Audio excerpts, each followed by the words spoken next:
E quero desafiá-los a continuarmos firmes na educação verdadeira, que não acontece apenas dentro da escola adventista, mas acontece dentro da nossa igreja e dentro da nossa casa.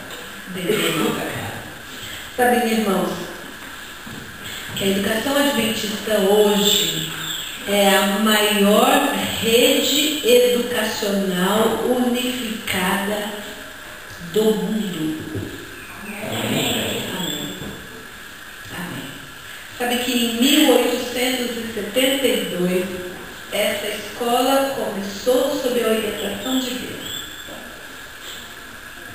Os filhos da igreja, os filhos dos nossos patriarcas, não tinham uma escola adventista para estudar. E eles estudavam na escola pública, moravam nos Estados Unidos e estudavam na escola pública. Porque a liderança da igreja estava focada na missão do evangelismo. Não dava para perder tempo pensando em outra coisa. Acontece que os pais começaram a se preocupar. Eu fico imaginando os nossos patriarcas pregando o evangelho, construindo igrejas, multiplicando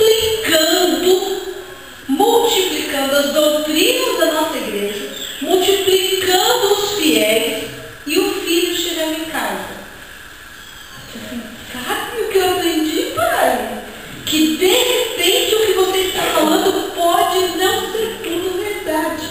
Porque a minha professora, e vocês sabem o peso que tem a palavra de professor. Sabe ou não? Olha, o peso que tem a palavra de um professor. A minha professora falou que esse negócio de Adão e Eva não existe de verdade. É uma história inventada. Pensa os patriarcas ouvindo isso. Uma história inventada. Aí outro, que já era mais mocinho, e o pai disse assim, não, querido, não foi isso que Deus disse. Deus é absoluto, e o que ele disse tem que ser seguido. E o filho diz assim, não. O meu professor lá na escola diz que a verdade é relativa. A gente tem que seguir o nosso coração. Os patriarcas começaram a ficar com a barriga gelada e vendo que eles estavam evangelizando, mas os seus filhos estavam correndo risco de salvação. Então, oraram e o Senhor orientou Ellen White para que a primeira escola adventista surgiu. E surgiu enorme, grande, muito grande, 12 alunos. 12 alunos. Surgiu com o objetivo de cuidar dos filhos da igreja e preparar obreiros para a causa. E assim surgiu a escola adventista com dificuldades. O seu primeiro professor não era adventista. Incrível, não era adventista. Mas esse senhor começou a educação, Tiago White entrou como diretor e a coisa começou a andar, dificuldades, como temos hoje. Às vezes a gente pensa assim, ai, a escola adventista é perfeita. Não é.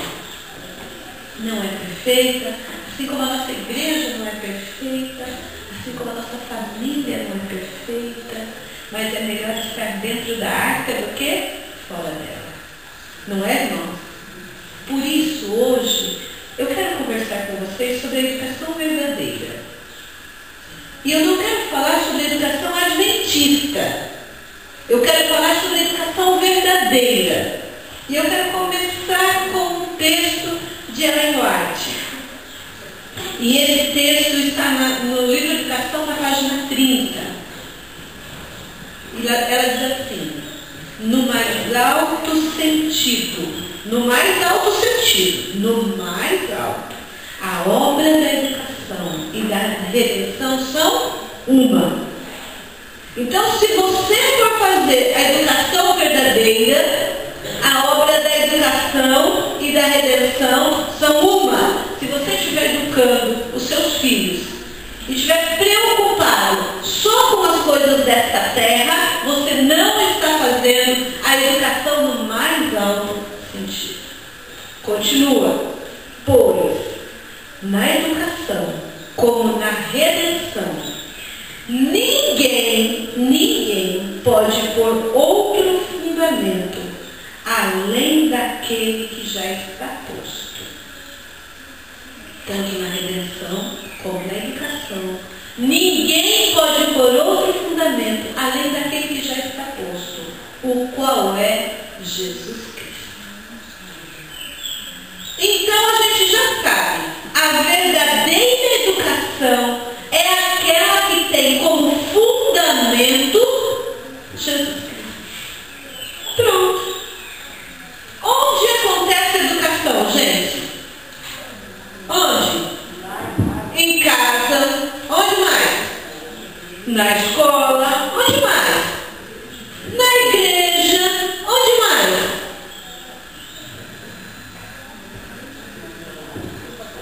Nosso dia a dia. No dia a dia. Na rua, no ônibus. Todo lugar. A gente está se educando. Tem alguém que já completou a carreira da educação? Só os que morreram. Nós todos estamos em processo de educação. Os nossos filhos que estão se escolarizando, eles têm dois tipos de educação. A educação informal, aquela que acontece no dia a dia, que acontece em casa, que acontece na igreja, que acontece em todo lugar. E a educação formal, que é a educação da escola. Por que será que educar é importante? Que se educar é importante e que educar o outro é importante? Porque a educação molda aquilo que nós levaremos para o céu. E o que nós levaremos para o céu? O nosso caráter. Agora tem uma frase aqui, irmãos, que eu quero dividir com vocês.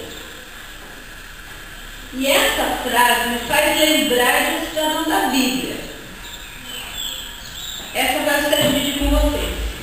Um caráter que receba a aprovação de Deus não é fruto do acaso.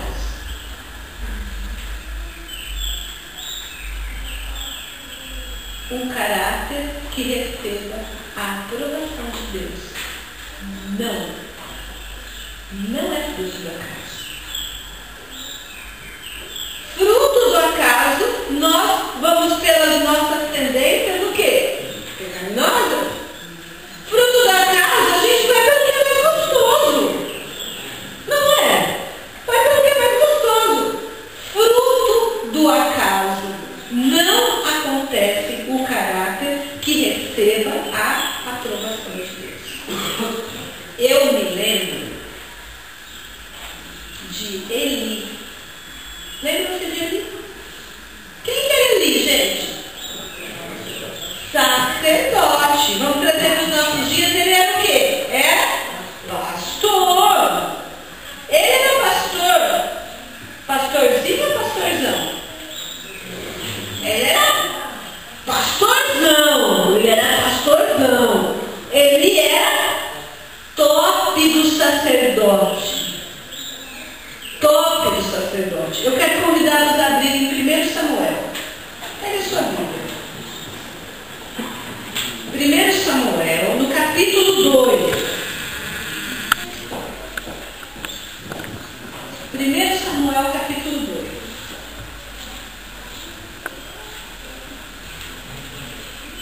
Nós vamos ler ali a partir do versículo 27.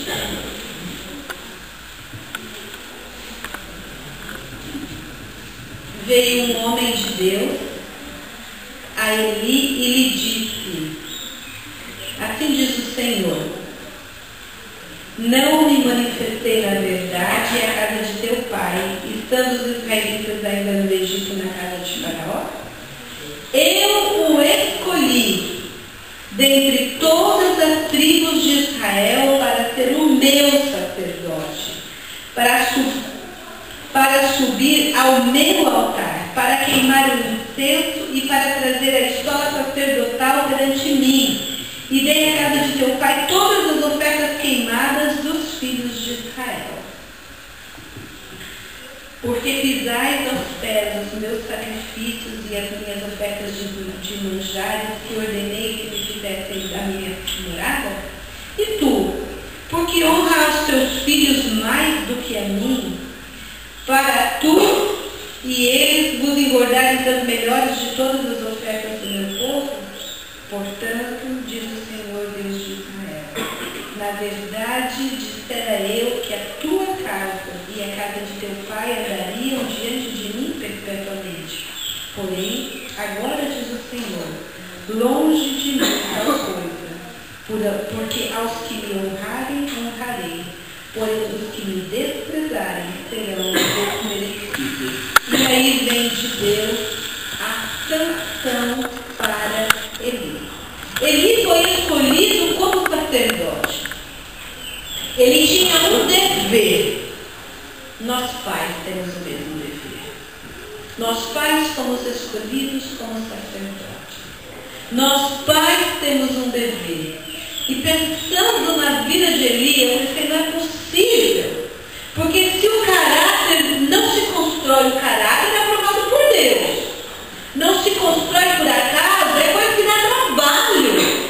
É coisa que não é fácil. É coisa que não é porque assim, eu tenho um filho, meu filho tem 18 anos. É bonito que toca. Toca sax como ninguém. Está nos caminhos do Senhor. Mas vou dizer, dá trabalho. Dá trabalho. É difícil. De vez em quando tem que dizer o quê? Não. De vez em quando tem que dizer, vai. Sabe, eu vou contar para vocês uma coisa. Mas eu vou falar do jeito que meu pai falava. Não se escandalize. Às vezes, nós somos em 3 irmãos. Eu mais velha, 2 anos e meio depois o meu irmão do meio, 2 anos e meio depois o meu irmão mais novo. E uma vez, eu não sei o que deu na cabeça, o meu irmão do meio queria porque queria ir ao cinema. Mas queria porque queria, mas não tinha dinheiro, porque não trabalhava. Tinha 14 anos, eu acho, 13, 14 anos. E a cara de pau dele foi pedir para o meu pai dinheiro para ir no cinema. Isso, gente, pensa, há 30 anos atrás. Há 30 anos atrás. E meu pai disse assim, não. Mas eu vou, meu irmão disse. Meu pai disse assim, filho, você é livre para escolher. O dinheiro do pai você não terá. Mas olha bem para o rosto do pai. Tudo o que o pai pode fazer por você, o pai faz. Você pode fazer a escolha que quiser. Agora a frase que ficou na minha mente para sempre, para sempre. Mas se você, com licença, irmãos, fizer xixi fora do pinico, vai ficar sozinho. Vai ser duro com o meu irmão. Meu irmão deu passo para trás. Não falou mais do assunto. E não tocou mais no assunto. Eu vi vocês pensando que às vezes para ele faltava um pouquinho mais de firmeza em não fazer educação conforme ele achava que queria. E a carga do Senhor em Patriarcas e Profetas foi muito dura com ele. Diz aqui assim, ó, embora tivesse sido designado para governar o povo, não governava a sua própria casa. Ele era um pai transigente. Eli era um pai que deixava a coisa rolar. Amando a paz e a comodidade, ele não exercia a autoridade para corrigir os maus hábitos e paixões dos seus filhos. Eli achou que era mais fácil não se impor. Achou que era mais fácil juntar os brinquedos do que mandar juntar? O que é mais fácil, gente? Quem tem filho pequeno já teve. É mais fácil ir lá guardar os brinquedos ou mandar guardar? Guardar os brinquedos é muito mais fácil. Mas o que ensina? Guardar ou mandar guardar? Mandar guardar. Eli guardava os brinquedos. Eli guardava os brinquedos. Eu fico pensando que talvez Eli desse o dinheirinho para a recreação. Se fosse o caso do meu irmão. Olha, continua aqui. Em vez de se contender com eles e castigá-los, submetia-se à sua vontade e os deixava seguir em seu próprio caminho. Agora, se nós continuássemos lendo o texto, quem perdeu nessa concessão educacional? Quem perdeu? Eli, os filhos? Quem? Todos. Todos perderam. Todos perderam. Eu fico assim emocionada e arrepiada, com frio na barriga, de pensar quanto Deus deseja que nos posicionemos. Quanto Deus deseja que façamos a educação verdadeira dentro da nossa casa, dentro das escolas que escolhemos, mas Deus deseja que o firme fundamento seja Jesus Cristo, que a educação da nossa casa, que a educação da nossa igreja, que a educação que ele aprende dentro da sua escolarização formal tenha como foco a redenção. Eu fico olhando para Eli e me arrepio de pensar que em função da educação, Eli e os seus filhos não morreram porque ele negligenciou o trabalho de pastor. Foi por isso ou não? Não foi. Eles se perderam porque a formação do caráter dos seus filhos, ele entendia que acontecia por acaso. Mas aqui, ó, a gente vê com clareza que não é fruto do acaso.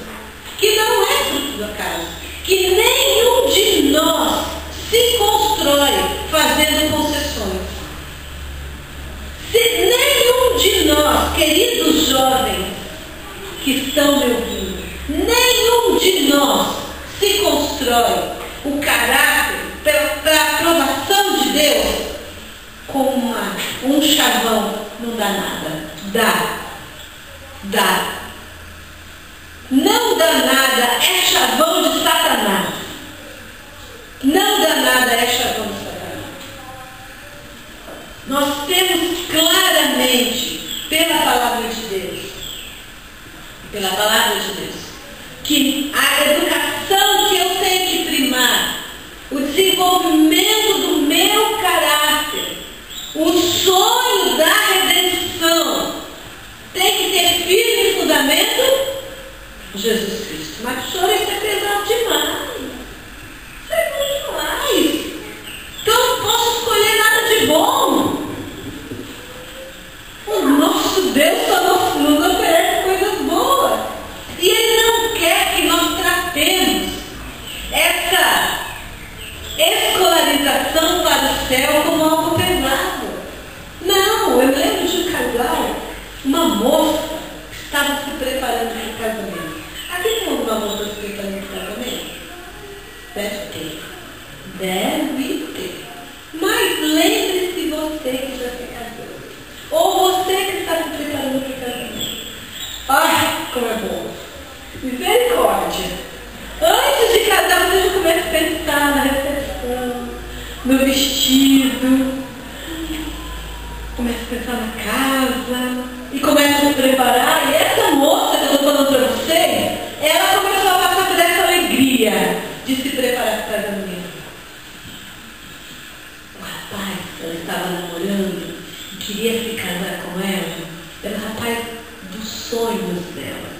Sabe quando Deus te dá uma pessoa tão querida e tão especial, que você disse, com esse mesmo que eu quero casar, não largo nunca mais na vida. E essa menina começou a se preparar para o casamento. E o dia que estava chegando, já tinha contratado a decoração da igreja, já tinha decidido o vestido, ele já tinha comprado seu terno, e chegou o dia do casamento. Ai, gostoso! Entrou aquela noiva linda, o rapaz esperando, o sermão bonito, recepção deu tudo certo, foram para a lua de mel. Meu pai, que bênção, que gostoso! Vamos começar uma vida onde um fará o outro feliz. Ela se levantou, ele já tinha acordado. Para preparar o café da manhã para ele ir para o trabalho. A vida dele volta ao normal. Quando ela foi preparar o café da manhã, do lado da mesa tinha uma listinha.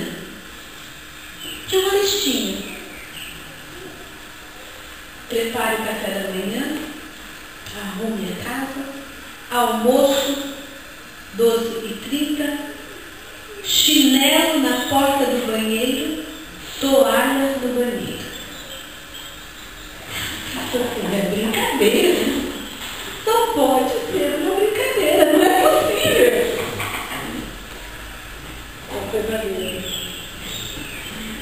Aí ele saiu do banheiro de fazer sua higiene e eu disse, querido, que é isso? Está brincando comigo? Ele disse, como assim brincando? Você não se casa comigo? Agora você vai fazer os deveres de uma dona de casa. E todos os dias vai haver um bilhetinho para dizer o que você tem que fazer. Ela pensou, acho que não é verdade. Preparou o café da manhã, arrumou a mesa. Para não correr o risco, deixou o chinelo na porta, a roupa no banheiro para não correr o risco. No outro dia, almoço tal hora, o cardápio do almoço, chinelo na porta, roupa no banheiro, nasceram os filhos. Hoje é dia de faxina, busca as crianças na escola e a listinha ia aumentando, e o fardo, e aquela moça não via mais alegria no casamento, a coisa estava ficando complicada, e ela, todo dia, ela acordava e pensava, Senhor, vai ter uma listinha na mesa. Senhor, vai ter uma listinha na mesa. Hoje é domingo, vai ter uma listinha na mesa. Hoje é sábado, vai ter uma listinha na mesa. Todos os dias uma listinha na mesa. E aquela moça começou a perder o brilho do casamento. Aquele rapaz que ela tanto amava começou a ficar opaco para ela. Porque tudo que ela podia fazer por amor, ela fazia pressionada por uma listinha. O problema de viagem, um acidente, e aquele rapaz faleceu. Ela tinha 2 filhos, era um homem que ela amava, se entristeceu, mas era uma moça jovem, a vida continua. Depois de um tempo, conheceu um outro rapaz, namorou e se casou. Foi para a lua de mel e voltou. Quando foi preparar o primeiro café da manhã, não tinha listinha. Tinha um vazio. Verdade? Tanto tempo acostumada com a listinha? Não tinha listinha. O que ela fez? Preparou o café da manhã, preparou um almoço gostoso, deixou a casa agradável, parou a roupa dele, colocou no banheiro e começou a fazer as coisas. A hora de fazer o café da manhã, a gente inventou uma coisinha diferente. No outro dia, não tinha listinha. No outro dia, não tinha listinha. E ela colocava flores na casa, preparava as crianças e começou a ter uma vida tão gostosa. E ela fazia mais do que a listinha pedia antes. E depois, sabe o que aconteceu? Esqueceu da listinha. E começou a ser muito feliz. E amava o seu esposo, e amava a sua família. E a casa era gostosa. Tinham dificuldades, mas estavam juntos. Um dia, eles conseguiram uma conquista, a casa própria. E eles foram preparar as coisas para se mudar. Quando a gente se muda, o que a gente faz? Faxina. E joga um monte de coisa fora. E guarda muita coisa também. E aquela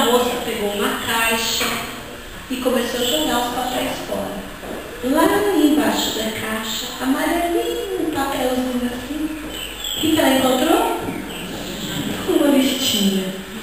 E ela percorreu os olhos por aquela listinha e ela percebeu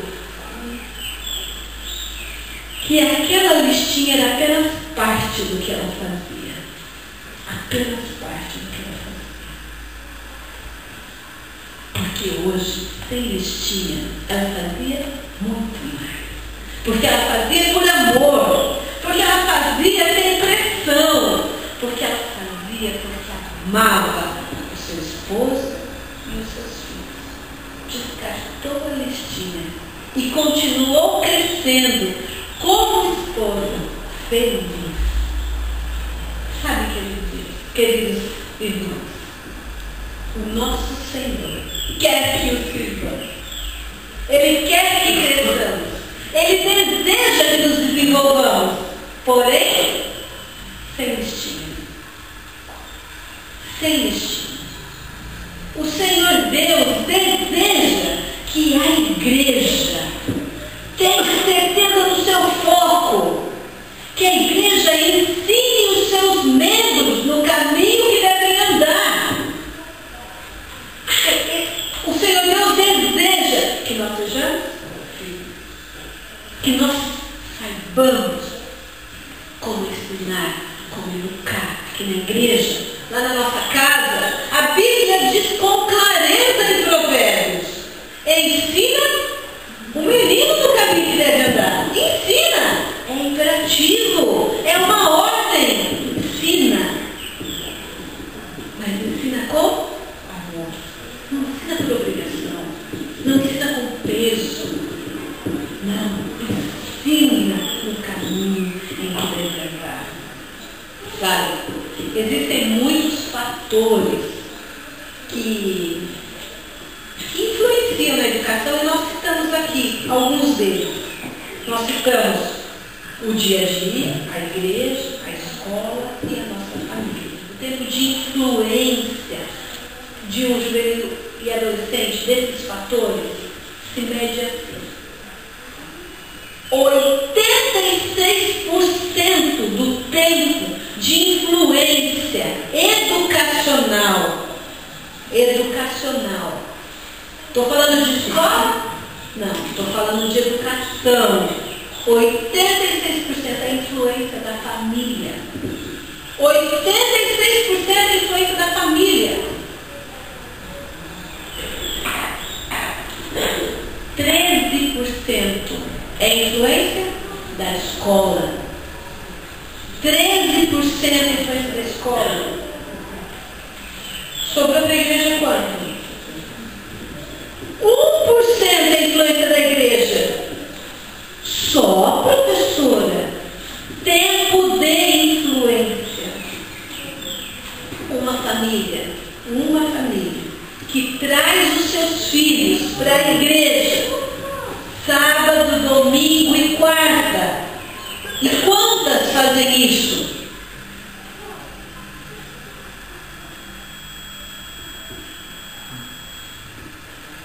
Quantas fazem isso? Somos 5 horas semanais da vida de um adolescente, do meu filho, da minha. Mas você aceitaria estar 99% salvo? Viu como 1% é importante? Acontece que nós, às vezes, tendemos a inverter alguns valores. Nós minimizamos a influência do mundo, do dia a dia, das coisas que vemos. Isso não dá nada. Quanto tempo gasto em televisão? Quanto tempo gasto na internet? Quanto tempo gasto em rede social? Quanto tempo? Essa é a educação redentora? Essa é a educação, o tempo que eu gasto, eu estou me aproximando de Deus, estou me afastando de Deus.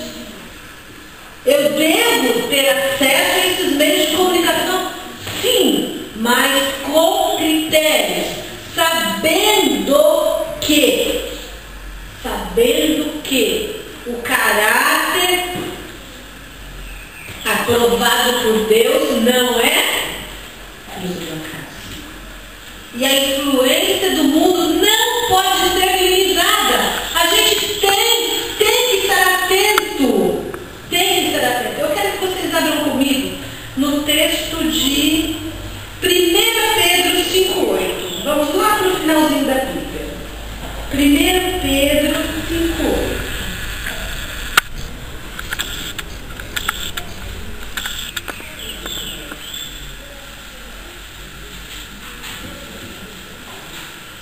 Sede sóbrios e vigilantes. O diabo, vosso adversário, anda em derredor, como leão que ruge, procurando alguém para devorar. Dá para descuidar, minha gente? Não dá para descuidar. Não dá para dizer não dá nada. Não dá para dizer eu vou dar só uma piadinha. Para que correr risco? A influência do mundo permeia tudo. E nós não podemos dizer assim, não, vamos minimizar a influência. Não, tem grande influência sobre nós, porque nós estamos no mundo. Agora, se nós nos cercarmos e tivermos a certeza que a influência da igreja, da família e da escola forma uma redoma de salvação, de uma educação que é verdadeira e redentora, eu fico um pouquinho mais tranquilo. Mas a palavra de Deus diz, esteja vigilante. O diabo não está descuidado, não. Não está descuidado, não. Ele está como um leão, pronto para devorar. Ele sabe que o tempo dele está acabando. Jesus está voltando, irmão. Amém? Amém? Amém. Jesus está voltando. Não temos mais tempo a perder de correr o risco, de nos atrasarmos, ou de, como Eli, deixarmos para segundo plano a educação dos nossos filhos e a nossa própria educação. 13% a influência dos nossos filhos é da escola.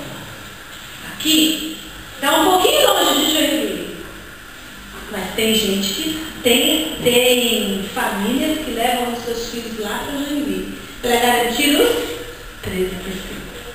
Para garantir os 13%. A pastora é longe.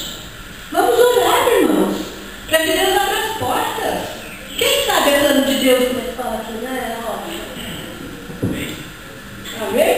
Amém? A gente não sabe. A nossa associação ainda não fez plano de implantação de novas escolas.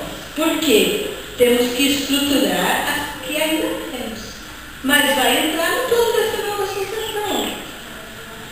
Vamos orar. Mas se você tiver condições, priorize esses 13%. Tenha certeza que a redoma vai estar o quê? Fechadinha mesmo. Fechadinha mesmo. Agora, quanto à família, queridos, esses 86% estão sob as nossas mãos. Você foi chamado para ser sacerdote da tua casa. Você foi chamado para garantir esses 86%. E Deus queira que na história da tua vida não exista uma decepção como a de Eli, que foi condescendente, que preferiu não ter trabalho, que preferiu deixar os seus filhos para não contrariá-los, para não deixar o filho empurrado no campo, preferiu juntar os brinquedos. Não. Que na tua descrição o seu filho possa dizer de você, seu filho possa dizer, meu pai foi chato comigo, mas foi assim que eu aprendi. Ele disse para mim o que podia e o que não podia. E foi assim que eu aprendi. Quanto temos de revelação na palavra de Deus? Quanto temos de revelação nos escritos inspirados de Ellen White, de como devemos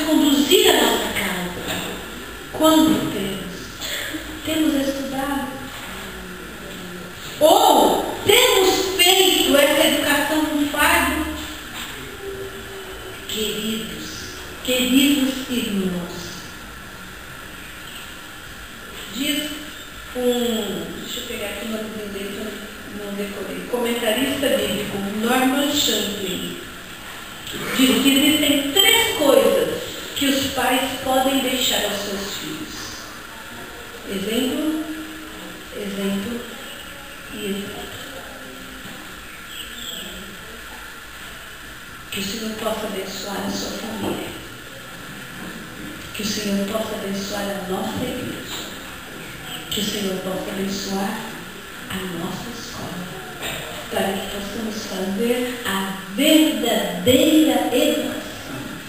Aquela que desenvolve um caráter que recebe a aprovação de Deus.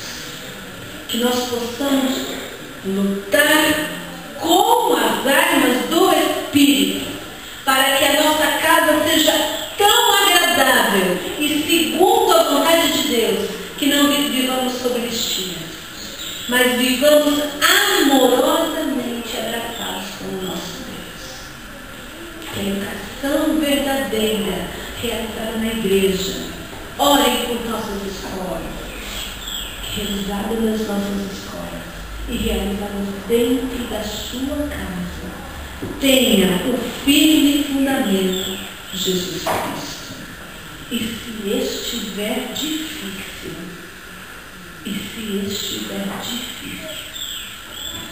peça para que o Espírito Santo conduza o seu lar, conduza os seus filhos, porque a palavra de Deus diz: ensina o menino no caminho que deve andar, e mesmo que seja velho,